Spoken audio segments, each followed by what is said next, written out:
పురుషుడు నేల మీద పడి నమస్కారం చేయాలి, ఆడది అలా పడక్కర్లేదు. ఎందుకు పడక్కర్లేదని అడిగారు.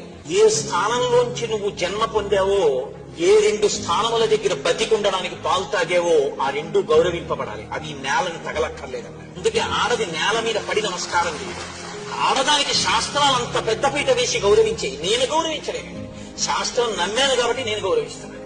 కాబట్టి స్త్రీకి సనాతన ధర్మంలో, స్మృతిలో, శాస్త్రంలో వేసినంత పెద్దపీట బహుశా ఎక్కడా ఎవ్వరూ వెయ్యరు. నీకు చేత కాకపోతే, నువ్వు పురాణం చదవకపోతే, నువ్వు కావ్యాలు చదవకపోతే నీకు ఇంకోలా కనపడచ్చు. నువ్వు చదివితే ఆ మాటను వాడలేదు. పురుషుడు ఎక్కువ కాడు, స్త్రీ తక్కువ కాదు. నేను చెప్పడం ఏంటంటే శాస్త్రాలు చెప్పాయి.